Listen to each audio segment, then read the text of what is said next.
कई दिनों के विहार के बाद गौतम बुद्ध मगध की राजधानी राजगृह से प्रस्थान करने वाले थे। लोगों को जब यह पता चला तो वे उनके लिए भेंट आदि लेकर उनके दर्शनों के लिए आने लगे। अपने शिष्यों के साथ बैठे हुए बुद्ध लोगों की भेंट स्वीकार कर रहे थे। सम्राट बिंबिसार ने उन्हें भूमि, खाद्य, वस्त्र, वाहन आदि प्रदान किए।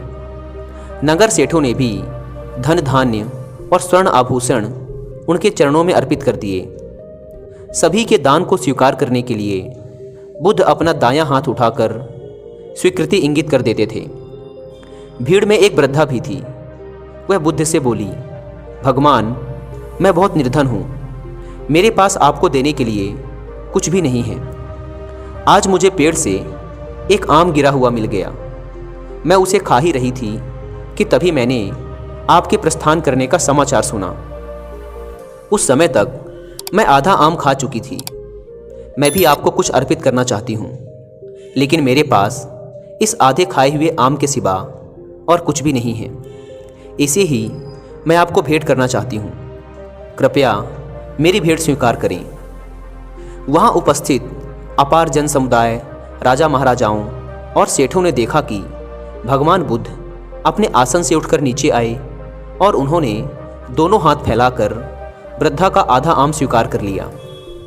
सम्राट बिंबिसार ने चकित होकर बुद्ध से पूछा, भगवान, एक से बढ़कर एक अनुपम और बहुमूल्य उपहार तो आपने केवल हाथ हिलाकर ही स्वीकार कर लिए, लेकिन इस बुढ़िया के जूठे आम को लेने के लिए आप आसन से नीचे उतर कर आ गए। इसमें ऐसी कौन सी विशेषता है? बुद्ध मुस्कुराकर बोले, इस वृद्धा ने मुझे अपनी समस्त पूंजी दे दी है।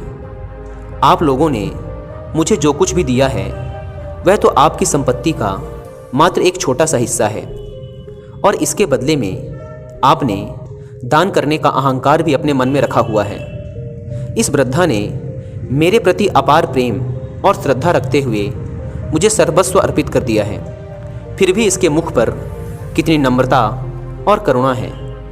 इसलिए इस स्त्री का दान आप सभी लोगों के द्वारा दिए गए दानों में सर्वश्रेष्ठ है। समाज में अधिकतर लोग दान केवल इसलिए करते हैं ताकि उनको प्रसिद्धि मिल सके और उनके मन के अंदर बड़े और धनवान होने का जो अभिमान है उसे संतुष्टि मिल सके।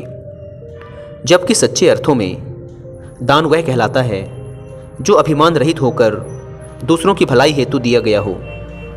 जब इंसान के पास किसी एक चीज़ की कमी हो, लेकिन ज़रूरत पड़ने पर अगर वह इंसान अपनी उस वस्तु का भी एक हिस्सा दूसरों की मदद व परोपकार के लिए दान कर दे, तब उस दान का मूल्य कई गुना बढ़ जाता है।